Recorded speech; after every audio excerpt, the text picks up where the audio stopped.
try to be useful. Do things that are useful to your fellow human beings, to the world. It's very hard to be useful. Very hard. Are you contributing more than you consume? Can you try to have a positive net contribution to society? I think that's the thing to aim for. Not to try to be sort of a leader for the sake of being a leader or whatever. A lot of the time, the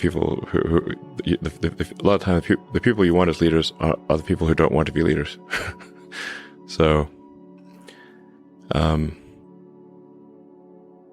if you can live a useful life, that is a good life, a life worth having lived. And like I said, I would encourage people to use the mental tools of physics and apply them broadly in life. They are the best tools. But I encourage people to read a lot of books.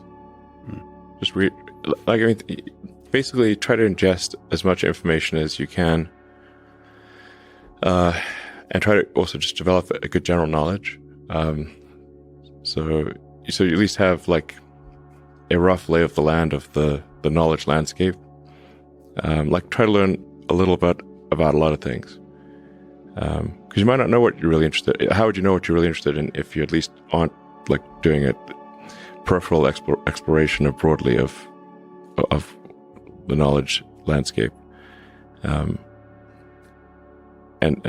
talk to people from different walks of life and different industries and professions and skills and occupations. Like, just try learn as much as possible. But just generally, like I said, I would encourage people to read broadly in many different subject areas, and then try to find something where there's an overlap of your talents and what you're interested in. So people may be good at something, or they may have skill at a particular thing, but they don't like doing it. Mm-hmm. So you want to try to find a thing where that's a good combination of the things that you're inherently good at, but you also like doing. You got to learn about things somehow.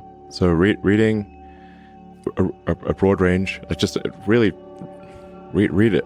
At one point when I was a kid, I read through the encyclopedia, so that was pretty helpful. There are also things I didn't even know existed, a lot. So encyclopedias were digestible, I think, 40 years ago. Maybe read through the condensed version of the Encyclopedia Britannica. I'd recommend that. You can always skip subjects where you read a few paragraphs and you know you're not interested, just jump to the next one. So read the encyclopedia or skim through it.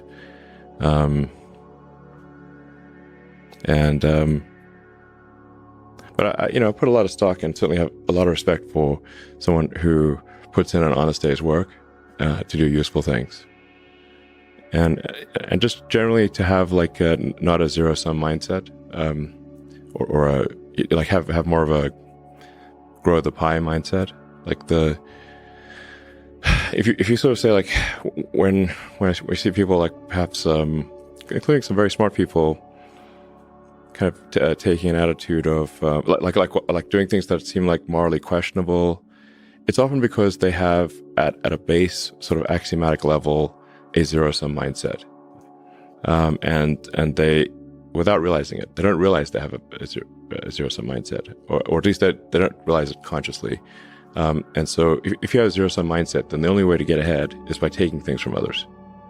If the pie is fixed, then the only way to have more pie is to take someone else's pie. But this is false. Obviously the pie has grown dramatically over time, the economic pie. So in reality, you can have so overuse this analogy. You can have there's a lot of pie. So you really want to make sure you're not operating without realizing it from a zero-sum mindset, where the only way to get ahead is to take things from others, then that's going to result in you trying to take things from others, which is not good. It's much better to work on adding to the economic pie. Maybe, creating, like I said, creating more than you consume, doing more than you, So that's a big deal. I think there's like a fair number of people in finance that do have a bit of a zero-sum mindset.